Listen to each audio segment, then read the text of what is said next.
Look at this view. I mean, come on now, come on now. How's it going? It's Jim, and today we're actually looking at the Highboy S2. We're out here on the beautiful California coast. Got a nice backdrop for you, and we're going to go through some of the features and specs and ride it and do the normal stuff. So, of course, you can see right away it is very much a paying tribute to the most popular scooter in the world, Xiaomi. And they have a couple different models that kind of match up well, but they come in at a much more budget price. These are retailing for $400, $399 US dollars. A lot of times you're finding specials on them, and there's also going to be a 5% discount code down in the description with timestamps and specs and all that good stuff. The meat of the scooter is a 36 volt 7.5 amp hour battery. You can see right here, 270 watt hours, non-branded cells, which gives you what they say is a range of 17 miles. My range results, I did a couple range tests in the high speed mode and the sport mode. I got a little over 10 miles of range, and that's pretty much going full out the whole time, as much as I could. And then I did a range test in the comfort mode, and I got a little over 16 miles, and all those recharge stats and everything will be on the screen right here. So pretty close in the comfort mode. The comfort mode is, to be honest, for me, a little slower than I like to ride. It's kind of running right in that 13 to maybe 15 miles per hour, depending on where you are with the terrain and your weight, just to be aware of that. So the motor, you got a 350 watt front hub motor here in the scooter, and with a 8.5 inch honeycomb tire. So this gives you an acceleration that was actually pretty good. It kind of fared better than a lot of scooters, a lot of other budget scooters in the acceleration category. And I can't complain about the motor performance, and I'll show it. There's a little bit of motor noise, but it's pretty acceptable. Quality wise, it seems like it's really well put together. I was really impressed. Like, I didn't really find any loose bolts or screws.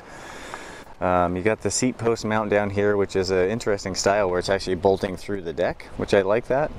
Where the handlebar folds in, everything seems quite solid. There's some rattling, mostly because of these solid tires, but other than that, it's pretty dang solid. Nice grommeting. I can't really complain about anything like that on this scooter at all. Component wise, there's not a lot to talk about. You got the solid tires. There is a dual spring here in the rear, and I'll flip it over and show it to you. You have this mechanical disc brake on the rear with kind of more of a generic disc brake, and it has a 120 millimeter rotor. Of course, you got a kickstand, and again, those 8.5 inch solid rubber tires. I'm gonna flip it over here so you can kind of see the underside. So you can see there's those dual springs. It doesn't give you very much suspension, and I loosened these up a bit. It's a 14 millimeter metric bolt there, and I loosened it. It seemed to help a little bit. I'm probably going to loosen it some more, trying to get a little more give out of this rear suspension. And you can kind of see the underside. Pretty, I mean, it's plastic under here, but everything's pretty well put together. And then there's a strip of that's the LED. There's a red LED kind of ambient light strip on the side of the deck. Folding mechanism is right here. It's a pretty simple style where you just have to hit the secondary lever to let it drop, folds down, and then you pull up that clip to go in there. Wind's trying to blow this scooter over. I'm going to attempt to show the display here.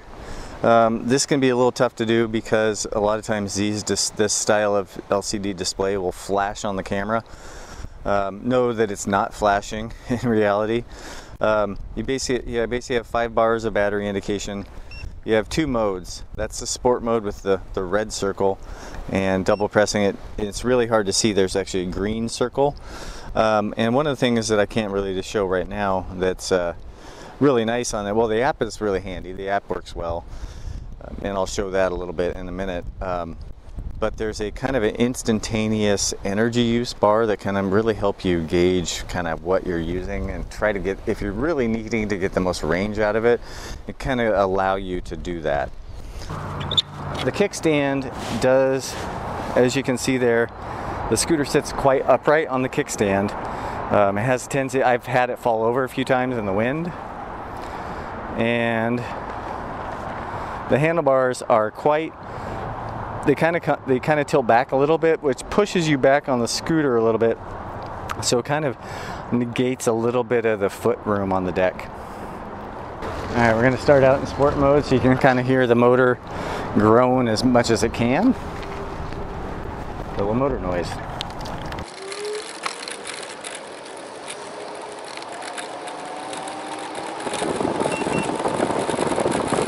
You can probably see here that comfort's, you know, the solid tires, as I said earlier, the solid tires do really compromise the comfort once you get off the path, like I'm going to show right now. Like this is, you get a lot of vibrations. It's kind of making my glasses bob around a little bit. You know, rougher concrete, this bike path is very nice and smooth. So other surfaces, you're going to feel the vibrations, even with that little bit of a rear suspension. There are some modifications for the Xiaomi scooter that should fit this, that you could put on the front tire. And also, if the rims have a hole for a valve stem, you could go with pneumatic tires just to give you that extra comfort and actually, you know, better handling, cornering capability as well. And here I'm going to do a top speed back in the sport mode. My top speed that I've gotten before has been in the neighborhood at 18.3. So they advertise 18.6. That's close enough for in my opinion, for advertising purposes, and it feels like a sufficient top speed. So there's a very minor downhill there. It kicked up to a reading of 20. Braking performance on this scooter is quite good with the tube, with the electronic and rear mechanical disc brake, especially together. A little over 14 feet. Show you on the screen how that compares. Electronic only, still pretty good. You know, it's nice to have that. So for the bulk of riding, I use the electronic thumb brake, and there's just in an emergency situation, grab the other brake. So with a ride of this length, like I'm right now, I just switched my fleet, even though you can't see it there, to side. The deck being 6 inches wide by 18 inches long is just big enough to allow you to do that for my size foot of a 10 to 11. So on hill climbing, this scooter did pretty well, like really compared to other budget scooters. You know, it was an acceptable performer for sure. And the deck height being 5.5 inches high and then 3 inches of clearance, you can kick if you want to add a little to it just to help yourself along, which is always a good idea. I mean, test conditions, I don't do that.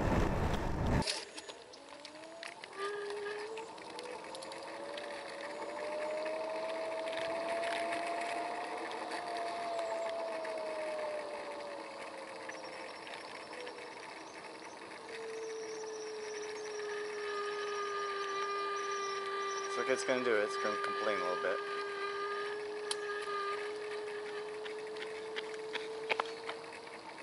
I just want to show you here, here's the charging port cover right under there. It's got a 1.5 amp charger, so I've had pretty long charging times, on the order of about 6 hours. You know, this is a hook where it hooks in the fender. It's kind of nice because you could hook a little bag on it potentially. And then when you assemble a scooter, really all of the assembly is required is putting in these 4 Allen bolts. Now, from a fit and finish standpoint, this is the only place I really see some budget elements where you don't get very good, you know, it's not very clean how that's fitting in there. All right, so it shows we are about 59% battery here, so that kind of ties in pretty well to the bar indicator. And we are going to, the only thing I'm going to change is the speed limit for cruise control. I'm realizing why that's nice to have it. I'm putting it at about 15. That way it doesn't kick in so early. And you know, at lower speeds you have modulation. One of my favorite things on the display is this, I don't know if you can see it there, hopefully you can, going downhill, kind of the energy recovery instantaneous use system of green bars up to a red bar, then orange bars when you're recovering energy. And I just like it. It's like instantaneous gas mileage reading, and I think it's pretty helpful. It's especially if you're really trying to, you know, you have a set amount of miles home and you know it's pushing it as far as range goes. It could really allow you to really eke out every mile you could when you needed to do that. So here under full acceleration you'll see it turn red. Hopefully aiming the camera down like that, you kind of see how my feet are oriented. I can go like that. I wish the stem was a little more upright, so it would free up. So when you're trying to kick, you tend to end up running into the edge of the display, you know, or the stem right in there. It would just give you a little more freedom to interact with the ground. That sounds like something you don't want to do, but you know. Jeez. All right, don't interact with the ground. That's bad. That is why I'm wearing a helmet. In comfort mode, I do notice on little tiny inclines like I just went over, it slows down quite a bit. Not nearly as much. It doesn't do near as much in sport mode.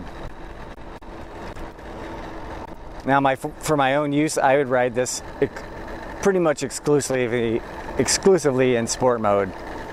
To me, it's actually a pretty fun scooter to ride in that mode, assuming you have some streets that aren't terribly bumpy. Again, hopefully you can see as we get in the shade that screen with the cruise control indicator, and then if I single tap, you also get the light indicator. Though I just did discover there is a fourth way to disengage the cruise control, and that is by just touching that button in the center. The one thing I have to say about the Highboy, construction-wise, it seems real solid. There's like no movement in the stem at all that I can feel. And, you know, that rear fender is rigid, so I just put my foot on that rear spring, off the spring, on the spring. So that noise is all coming from that little hinge point, holds the handlebar down when the folded position. You take that little bit of noise away and the motor actually is quite quiet. All right, so we're in the neighborhood of maybe around a little bit under a half battery. I'm going to do another top speed test here. And the display's showing 18, so about a mile per hour reduction. We'll see what the GPS is showing. The biggest thing I'm noticing at this stage of the battery is, like we'll see right here, a pretty big reduction of strength of power on the hills.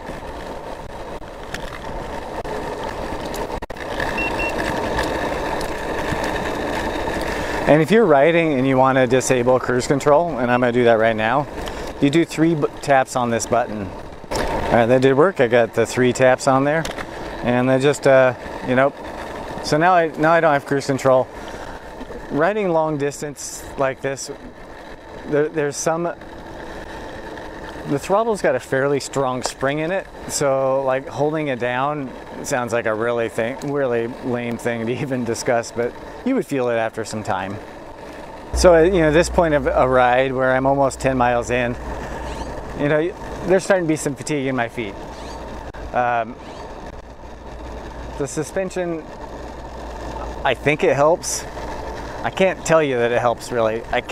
You can kind of feel it working when you bounce. I'm going to loosen it up even more, see if that helps. I think the biggest detriments to this scooter are really its ride. I mean, the range is more or less as advertised in its comfort mode. I can't fault that. Let's see if I can turn the cruise control back on with a button. Did a double beep.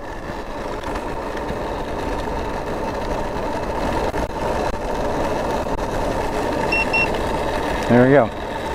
I did turn on the headlight a few times. I know.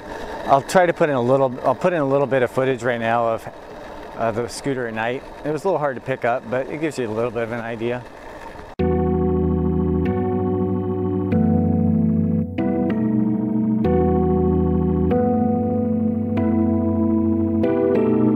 So we are just passing where I ended up my range test in the full sport mode the whole time, which is good. I'm glad that was the case. But we're yeah, we got 2 bars of battery left, as you can see. Right at the midpoint, you usually get a little drop in battery and performance. I can kind of feel, and it's not, I can't really show it on the camera in any way. I can kind of feel it's dropped even a little further.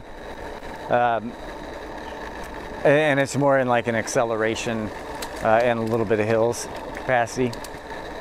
Huh, well, that's interesting. So right now I just switched into sport mode, and it appears that because the comfort mode is like a speed limit, you know, at a certain point in the battery, those 2 modes kind of intersect. I find that interesting. So this is a little more like a typical not smooth paved street. I'm just gonna kind of show you how that handles. And look at that manhole was rough. So a lot of distance of this would be pretty challenging. And if it was even more rough than this, it'd be kind of hard to ride long distance on this kind of stuff.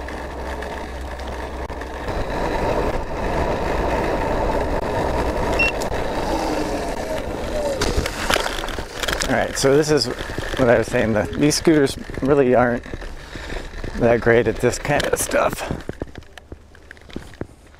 All right, Jim checking in here. We're at 11.5 miles, and I'm like, the app says I'm at 27% battery. I'm trying to take it to about 20%. That's really that 20 to 80% range for longevity of your battery. That's kind of where you should be looking at for realistic range. I did get close to the advertised range in comfort mode with that setting of I think it was 14 miles per hour, and but that was getting down past 20% battery. So the realistic range is a little less than advertised, but the speed's pretty close, pretty much spot on. Oh, the other spec that was a little off is I measured this at 31.5 pounds. I saw on various points of the website some differing on the weight from that. That's what I got on it.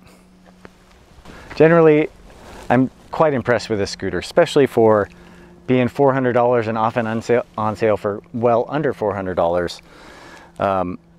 It matches the performance on some scooters that some that are quite a bit more expensive, and you know, beats a lot of other scooters in its price category pretty handily, really. You know, I like the display, even though it's lacking distance. But it's got a lot of other really nice functionality. The headlight works well. The solid tires are probably the biggest detriment to it. It really compromises the ride quality. And the solid tires, you don't have quite as much edge control, so you can't really ride this as sportily as you could on some other ones. Though one other thing, you know, the scooter's handlebars are limited at 45 degrees turning, so really it's not really made for super sporty handling. It's just made for more of a commuting last mile solution, really. The other thing I'm really impressed with is the durability of this mechanism. There's really no movement to speak of in there at all. Hopefully this review helps you out. If it did, leave a like. Consider subscribing and bringing you some more content. Leave comments down below. There's some information and timestamps and stuff down in the description. But thanks for watching. We'll see you next time. And don't forget to go vote. Take it easy. Catch the wave, feel the